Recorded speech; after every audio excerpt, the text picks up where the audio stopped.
This episode is proudly supported by ArtsPay. As a hospitality owner, you know that when it comes to business, the right tools are everything, especially when it comes to payments. ArtsPay, based in Australia, is a payment solution built on a unique model. They give 50% of their profits back to the arts community. They provide world-class point-of-sale, payments and support that make your operations run smoothly. But with every transaction, a portion of the fees helps build a permanent funding source for Australia's artists and cultural institutions. What's best is it costs less too. The result is a powerful way for your business to grow and become a force for good. You're not just taking payments, you're directly supporting the vibrant culture that makes our communities unique. ArtsPay believes that business should add up for everyone. For more information, go to artspay.com. ArtsPay, it pays to make the change. I'm living my dream every day. Okay, there is some up and down moment as everyone, but I have worked hard and I'm still working hard, but having worked on the ship for more than 2 decades now, and I can actually get the result out of it, and I'm enjoying every single moment. Hey there everybody, it is Dani Valent here with you for Dirty Linen. Dirty Linen is at sea, in the Ionian Sea to be precise, sailing between Sicily and Crete on Oceania Vista on an incredible 12-day jaunt around the Mediterranean. I'm sitting in the library. I feel like I'm the first person to speak in this beautiful library, decked out with Ralph Lauren furniture. It's rather lovely. And I am here with Master Cuisinier of France, Alexis Quaretti. Alex, you feed us so well on this ship, and it's going to be fantastic to learn a bit more about you and what you do. Welcome to Dirty Linen. Thank you very much for having me today. Alex, tell us about your role on ship. So my role with Oceania Cruise is my position actually is a culinary director, so I'm in charge of the entire development of new concept dishes for the company.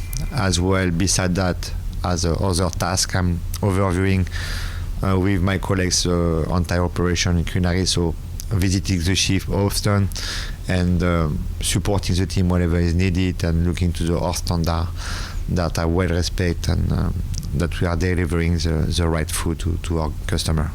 So tell us a little bit about what has happened on the ship today. We had an extraordinary brunch. Yes, absolutely. This morning we have done what we call our legendary brunch.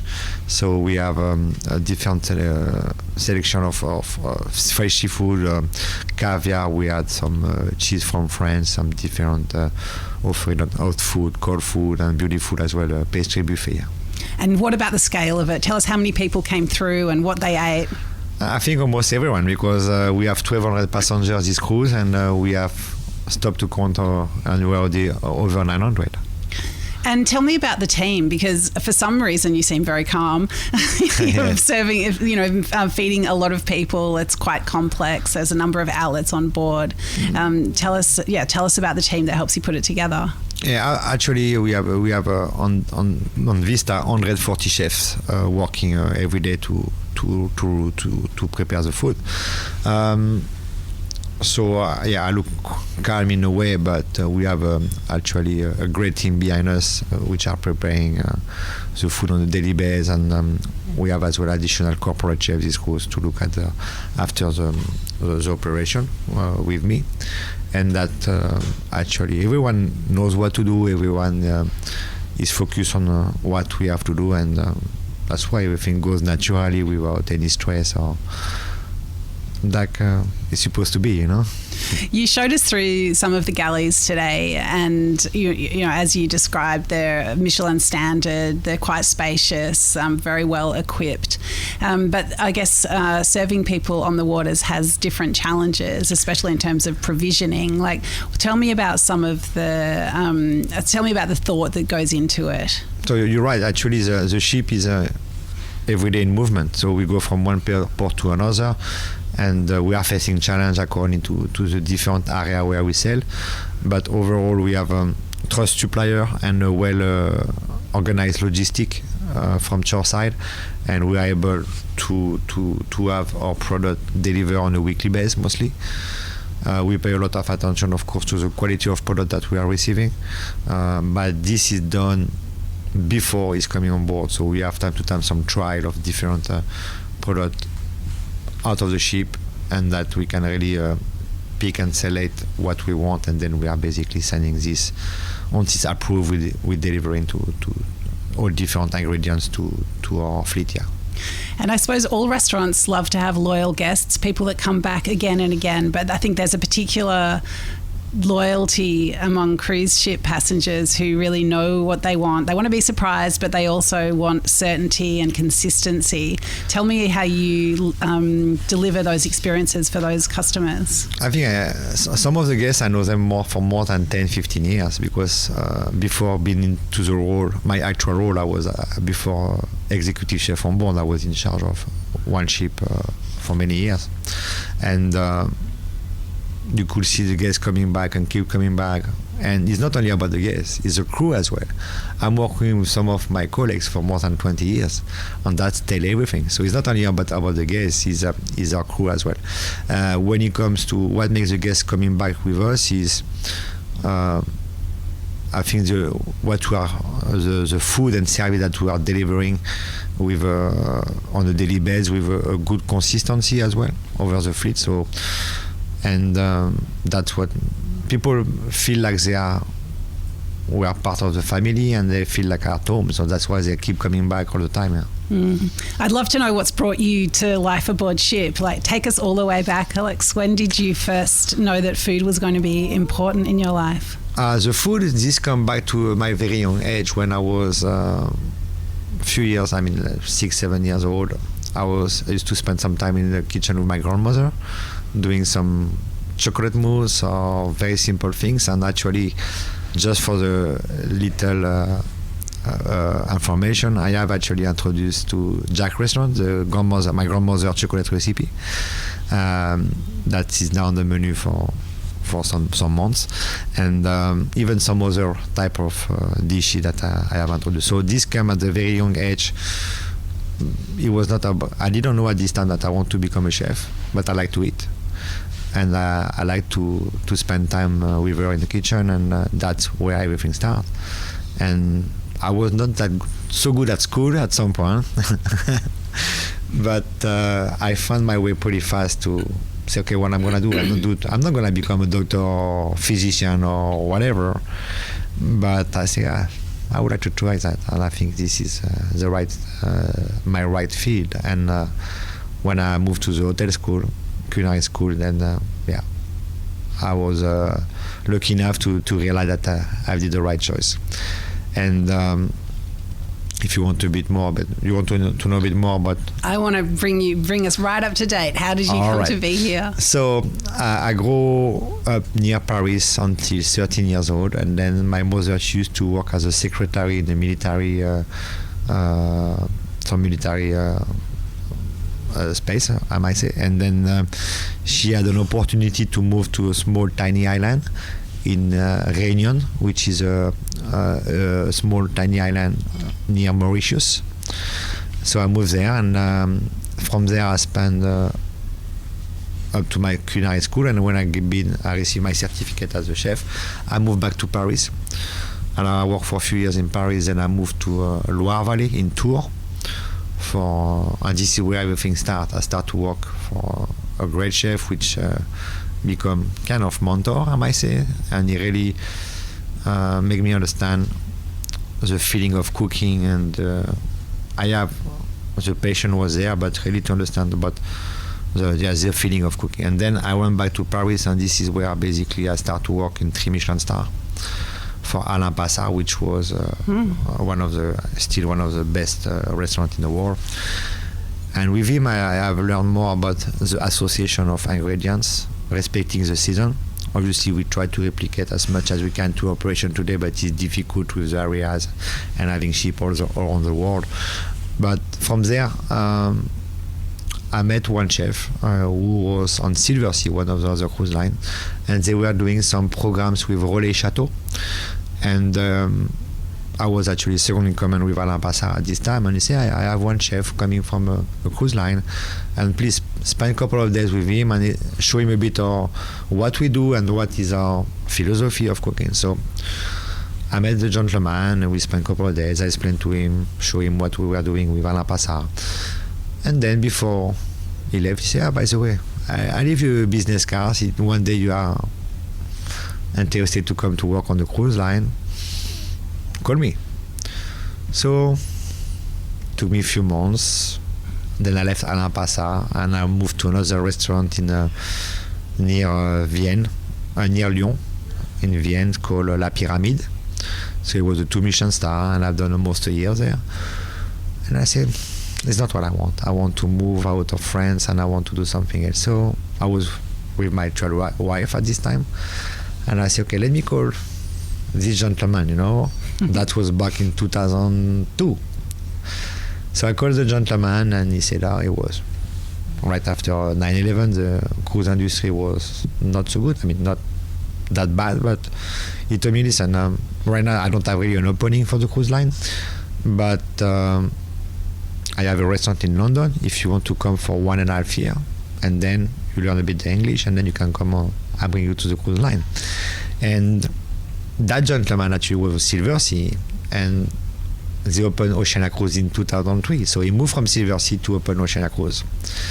So they opened Oceania Cruise. By the time I was in his restaurant in London for 1.5 years.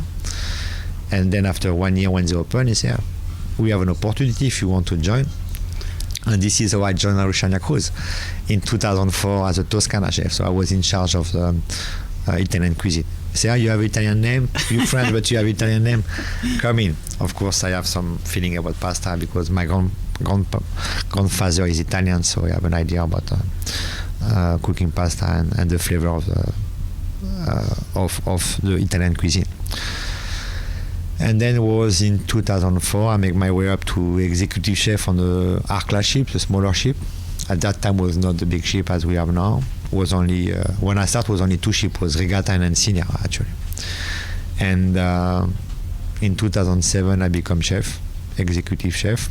I spent until 2010 3 years in my position of executive chef on the R-class ship. Then I decided to stop for 2 years. I've got a kid, a boy, so I said, okay, now I think it's time for me to, at least for a couple of years, to stop. So I moved on land, working for a Chinese billionaire between the French Riviera and Hong Kong. So I've been as well in Hong Kong for a year, living in Hong Kong for a year. And after that, in 2012, they called me back. I said, hey, do you want to come back? I said, yeah, why not? So I came back. By the time they built the O-class ship, so Riviera and Marina, so they have a bigger ship. I said, okay, you come back as the R-class ship, on the small ship for a few months, and then we're going to promote you to the big one. So I said, well, done deal. So I came back, and then I moved in charge of the Marina and Riviera until 2017. And then I got an opportunity to become senior corporate chef for a river cruise line called Viking. I'm sure you might know maybe. And I ran the culinary development for the river cruise line for 4 years until 31st of December 2021, because I start back with Oceania in January 2022 in my actual position. And then I came back with Oceania, and so basically I left twice, but I came back twice. And I think now I might not move anymore. And I've been introduced in 2023 to the French Master Chef of France Association. And the 2 godfathers of that introduced me to this association was the gentleman which introduced me to Oceania Cruise that I met in Paris, and the second one is on board is Eric Barral that you have seen this morning. So my 2 godfathers from the association. And today, and my actual role, I came, let's say, follow the legacy of Oceania Cruise and try to to continue what has been done for the last 2 decades, and even to improve whatever I can to give my best for the company. What do you like about it? What keeps you coming back? What keeps you engaged with cooking on cruise ships? What I like about it is the resource that you have. We have a human resource. We have the resource from the kitchen, the product. So that gives you a no limit opportunity to develop new dishes, creation, and that's the beauty of it. And my boss today were actually my boss 20 years ago. So like I said, when I came for the first time with Oceania Cruise, the hotel director was Franco Semerao, which is today the vice president of operations. So he's my boss again today. We all grew up to a different level. And my first chef was Eric Barral, as well, my godfather of Master Chef for France. So it's more like a cruise line, is more like a work. It's like you coming back every time to a family. And when I came back, I'm talking about the people above me, but the people under me were as well they have become chef today. Like for example, today the senior chef which is on board, Justin, was my cook 15 years ago. So everyone grew up to the company, and that's make us so special from the other cruise line, because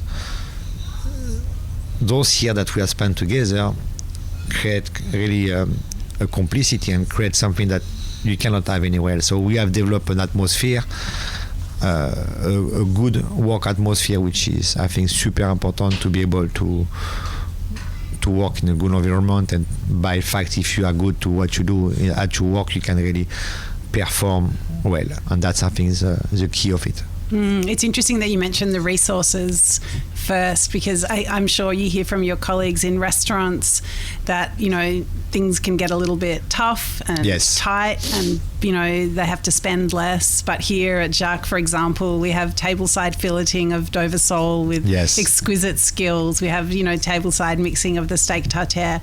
It is actually so wonderful to witness those skills being kept alive in a scenario like this. Do you see that as part of the legacy? It's part of the legacy, and not only. I think, going back to Jack, it's good that you mentioned that, because when I have rethink, I'm not saying create, because actually Jack was there already for, I think, 2010, but when I rethink what we could do different, but keeping at the same time the authenticity and the legacy, as you mentioned, of Jack, was actually what you just mentioned. And I'm glad that you realize that we are spending more time on the table side service, like having things on the trolley, like you say, boneless Dover in front of you, or preparing the table side beef tartare. And that's what I want to do different, is to connect more in front of the guest, doing more things in front of the guest. Not necessarily by the chef, because obviously the chef have to be inside and cook, but more engaging and involving the wait staff by doing that. And that's something that we are losing now. But that's the authenticity, that the old way, the traditional way of the old French bistro that you could find in Paris. And that's what I want to recreate. Even when we're going there, you have this sharing bread. And that, when I have introduced the sharing bread and the salty butter from France, of course, we really want to recreate this sharing moment of the family. When I was Chilwood, you go there, you have a baguette on the table, and everywhere share the baguette. You even break the baguette by hand, you don't even cut. So all these little things was not only, I might say, a research of developing something. It was just my Chilwood experience. And creating a French restaurant, or rethinking a French restaurant, I just run back to the basic authenticity. What I would like to see if I will be a customer into a French restaurant. And you can see, I think we have mostly most of the classic French dishes are there, from a Dover sur grenobloise to rossini to foie gras to soufflé, whatever. I mean, you have been there, escargot and so on. So That's, I think, and it's not only to Jack, it's all our restaurant on board. We pay a lot of attention to deliver an authentic cuisine and authentic service or atmosphere or experience to the guests. And linked to that as well is we are paying more and more attention to what I call in French, l'art de la table. L'art de la table is whatever is you can get as an experience at the table, from the chinaware, the cutlery, the dish that we are using. So you might have seen some copper pans, some different different pot pan, that even the milk butter, the butter that we have served is actually a mini milk jar. So everything is connected to this thing to recreate an ambience, to recreate an authentic experience. And I think this is important. It's not only the food, it needs to be served in the right way. There is an incredible attention to detail. Last night I ate at Red Ginger, so the sort of Pan-Asian with a bit of Peruvian. Yes. And it was a really interesting menu, but a couple of details that stood out for me was the chopstick selection. So Absolutely. the waiter comes around with a box of chopsticks. You can choose the ones that you prefer to eat with. And then I just really loved that the temperature of the different dessert servingware was appropriate to the dish Absolutely. it was in. And even the chinaware, you could see the chinawares we are using Japanese chinaware, Tokyo line. It's blue. It's a bit in alignment with the concept of the restaurant. Chopstick is one. You have as well, I don't know if you have got an opportunity, we have a tea menu. Oh, yes, I had some beautiful tea. Yeah, the T40 brand. We have a tea ceremony when they're serving the tea on the side. They explain you that the tea have to be rest for 3-4 minutes. This magic towel moment, after you have your edamame, you have a little towel, and fused towel with some perfume just to clean your hand from that. So this is the entire experience. It's not only giving a nice plate and nice food. You need to feel something special. The service as well is great. They are very much behind every customer, and that's the entire experience. And this goes together with the food. Yeah. I think there's 47 nationalities of staff on board. How do you tap into that great knowledge and diversity? I think to make everything work together and having those people on board is they are all willing to come and work for the company, obviously, and to work on the cruise ship. And what make is a synergy between I don't know if it's in English, synergy. Yes. Synergy. Among us, and that having different nationality, I think we are all the same goal. We know crew and staff, they're coming, of course, because they are interested to travel around the world, to see different things, having good money as well to support the family back home, because that's part as well. No one working for free, obviously. And at the same time, is the environment. There is a great environment, as I said earlier, between at the corporate level, but as well on board. And that's what and everyone works together. Everyone works together is like a big family, yeah. And that's things going right and easily, Do you train people on board? Like, do you have apprentices that come on, or do you always take chefs at a certain level already? We don't take apprentice because our operation is too complex for a young chef. So what we have introduced now since 1 month, we are in trial process. We just start actually the second batch on that ship. We are getting a new hire, new cooks, and we give them between 3 weeks to 1 month program. So we have one executive chef allocate only to this training. When they come on board, they have some theoretical training and as well some practice in the galley. So they are immersed in the kitchen in addition to the regular team. Plus they have some different theoretical training to understand about the ship life and so on. And they're on board now. You have 7 of them. So for example, today we have the brunch, and so the executive chef who is in charge, the teacher I might say, which is in charge of them, he came just before the opening, and of course we introduced to us and they could see what we are doing and things like this. So gradually we are going, I think this is the second one that we are doing now, but I'm pretty sure that that this will come more because it has been a success so far. And also, as soon as they finish this training, then we can send them to their assigned ship, and at least they can arrive on board and not been lost. I might say that they're already a bit familiarized with our product and as well with the ship life, because it's not only about the work. Ship life is a closed environment. I mean, you work with the people, you sleep with the people in a way, because everyone is the same place. So it's a particular way of living, but by doing this introduction, at least they are already prepared to this type of life. So far, I think is a great way to having people on board. Yeah. One thing I always wonder about with cooking at scale is food waste, and I'm sure it's something you think about a lot, is how to minimize that. Like, what are some of the strategies that you have around food waste? Of course, we are very cautious about food waste, like everyone else. We have different tools on board to control the waste of food. First, we record all the consumption of dishes served to the guests by location. So we have a meal count in progress, and we know every day how much, let's say, beef or lobster we have served for each restaurant. In addition to that, we have as well a live meal count during the service. I'm talking especially for the main dining room and all specialty restaurants. So the chef knows exactly during the service how much portion they are serving, and then we are preparing on order. So by preparing, it's not like we're preparing the food by batch and then it stands there for 1 hour, like for example. But since we're preparing one order at a time, so we can really be exact on the portion of proteins. Let's say if I have a Dover sole, we don't pre-cook in advance. So if I serve 20 Dover sole, I will cook 20 Dover sole. I will not cook 21 Dover sole. I will cook 20, like any restaurant on land. We cook on order. So that minimize the waste.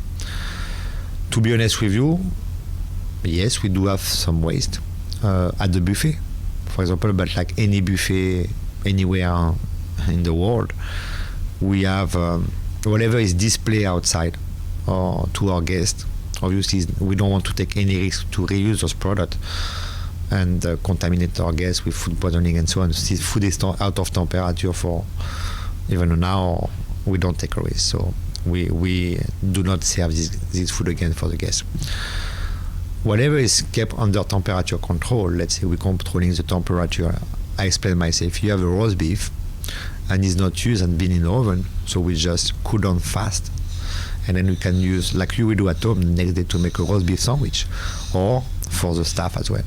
Mm-hmm. So, but whatever has been, I will say, displayed outside, we don't take a risk here. Sure. It's an interesting, I always find that a tricky balance between this idea of generosity. You always want the buffet to look full, but then there's going to be a lot of food. There is a bit. Yeah. But we try to mean as much, and we are very cautious about that. Yeah. What do you think restaurants on land could learn from the way that you run things at sea? I think it's about the organization, the way we are running our, the ship organization is very close to a military organization. And that's sometimes, like right now we have 2 guest chefs on board. They are working in Paris. And they were amazed by the way we organize the things, because obviously one of them have his own restaurant, so he's there from the morning to evening, controlling everything, keeping control or looking to everything. For us, it's different. I'm talking to you right now, and we are serving 200 guests in 20 minutes. So we need to work in a different way, and that's to be organized, to rely on people, to train them, to trust. Of course, that's important, and then to control as well. The trust doesn't mean we should not control. And coaching, training, that's the key, and give them the tools as well, because it's not only to tell them, okay, this is wrong or right, but we need to make sure they get the right tools to be able to deliver what we want. So it's about communication, it's about training, it's about coaching, it's as well giving the necessary document, necessary skill to do it. I explained myself, you might have seen this morning about the recipe. We're creating recipes. So every single dish which is served on board has a recipe. So even a fruit plate, even a cheese plate, even anything. You ask for half grapefruit, there is a recipe for half grapefruit. So that's as a guideline that we give to the chef, and that are available on iPad to everyone on board. So even for the new member, it might take a bit longer time, of course, to get used to it, but they have actually already a recipe with picture, methods, ingredients to be used, and that's facilitate already the process of delivering a consistent product over the fleet. And this is something that people shoreside can learn from us. Because most of the time, even when I was working on land, you have a little paper with your recipe there, and you write it down, and you don't show to the other station because it's yours, and the chef told you not to give, but it doesn't work. Yeah. It doesn't work. So that's, I think, something they could. You mentioned when you had your first mentor and you learnt the difference between, or the passion, you had the passion, but then you learnt that extra touch that I guess kept you excited or gave you that extra skill to carry forward. Do you still feel like that touch is part of your work? Yeah, that touch actually is very simple because I can explain what it is. Is over the years I developed my palate to have the right taste, the right balance, and again, it's just a perspective, it's just a vision of my own perspective, my own vision, my own feeling. Every human has a different feeling about the food or different taste and so on. So that was one part. So really to be educated about your palate. My chef used to tell me, work on your palate, work on your taste, the taste of the food. I remember the first time he came, I'm talking back when I was in the Loire Valley. He walked in, he was a very young chef. He looks like an assistant cook, actually. I didn't know he was a new chef because he just come in, replacing another chef, and I was preparing the food for the staff. And the first evening he called me in his office. I said, who's this guy? And he said, but you don't put salt in your food? I said, what do you mean? I would put salt, He said, but did you taste your food? No. And that's where basically you get this feeling. It took years, and it's not something you learn overnight. Actually, it's not something you learn. It's something you feel, And basically, that's the way I've developed my palate. And the gesture. The gesture can come from the seasoning, the way you're going to season the dish, the way you're going to handle the things. When I was working for Alain Passat, we have a very small stove, and I have to cook. I was at the vegetable station, and keep in mind that this time it was already 80% of vegetarian dishes. And was crazy things, because I have a little stove like this to cook for 50 guests in 3 Michelin stars. So you have to learn and to feel the heat of the stove. If you have vegetables, like you have to simmer, you have to put on that corner. If you have something you want to boil, you have to get that in the middle. So you have to play and envision that. And that's something you don't learn to any books. That's an experience that you learn. And if I have today to remember something, that's what I do remember. The palette, the sensibility of the gesture of what you do. To connect your mind to your hand. Very resonant. Alex, what do you love about what you do? Everything. Actually, I don't think that I'm working. It's just a passion. I'm living my dream every day. Okay, there is some up and down moment as everyone, but for me, it is a chance today.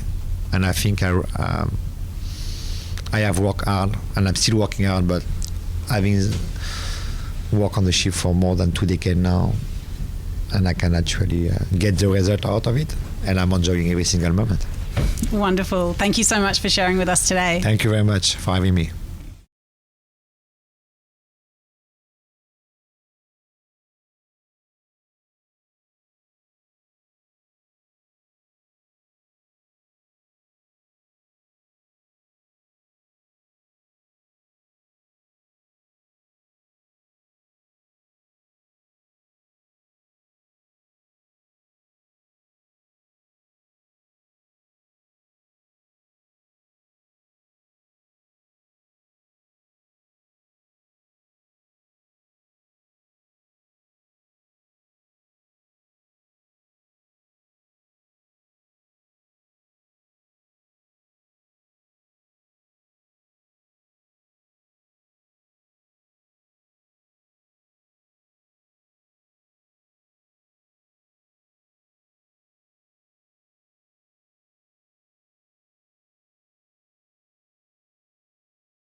This is Dirty Linen, and I'm Dani Valent.